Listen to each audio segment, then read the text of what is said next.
예, 반갑습니다. 울산 꿈분석사 토정 박지훈입니다. 이번 시간에는 꿈분석 385번째 시간으로 재물과 직급 회몽 17턴 집수리 꿈에 대해서 설명해 드리겠습니다.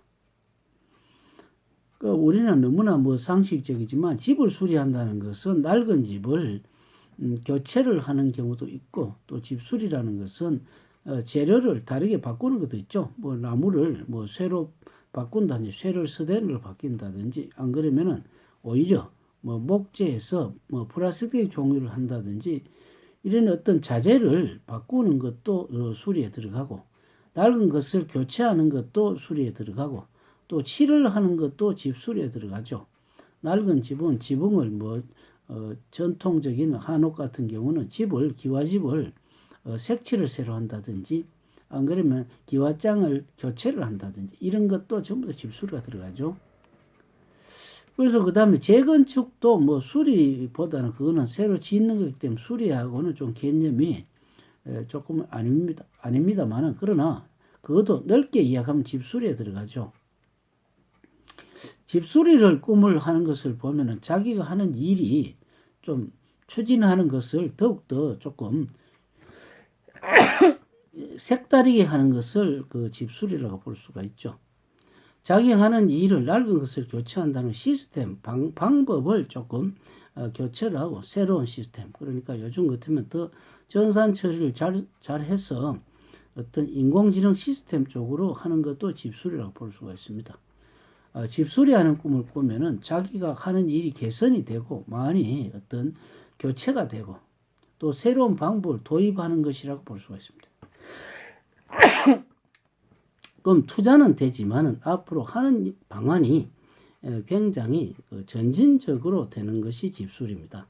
그런데 만약에 꿈속에서 집수리를 하는데 그 색칠을 하는 사람이 색칠을 잘못해서 그 천장에 만약에 어떤 색칠을 하고 있는 중에 페인트가 바닥에 많이 묻었다든지 이렇게 했을 때는 내가 하는 시스템이 있죠. 오점을 남기게 되죠. 오점을 남긴다는 것 자체가 다른 사람에게 피해를 주기보다는 자기 자신이 잘못해서 자기 자신이 잘못을 해서 자기 자신을 손해를 입히는 것이죠. 어떤 사람 옛날에 그 서양에서 단두대라는 그 어떤 죄수들이 목을 치는 그 어떤 공중에서 떨어지는 짝도 같은 칼이 있었는데요. 대형 칼이 있었는데 그것을 만든 사람이 나중에 짝도에 자기 목이 잘려 죽죠.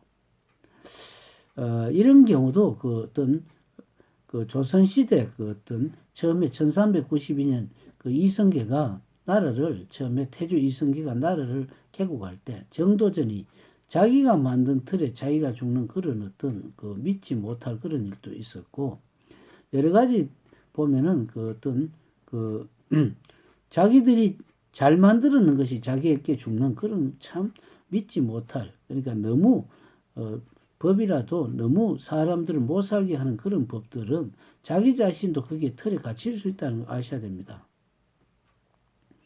오자병법으로 유명한 그 오자도 자기가 아주 병법을 전략을 잘했지만 나중에 또 꽤 자기가 쏟아져 가지고 자기가 나중에 그 죽는 그런 꼴도 겪게 되는 것이죠.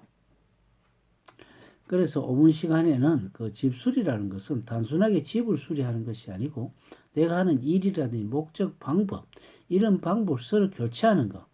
교체한다는 것은 낡은 방법에서 새 방법, 그러니까 요즘 같은 소프트웨어로 더욱더 단장을 하는 것이라고 보고, 또 집수리는 보안을 시스템, 또 보험을 들여놓는 것도 집수리라고 볼 수가 있습니다.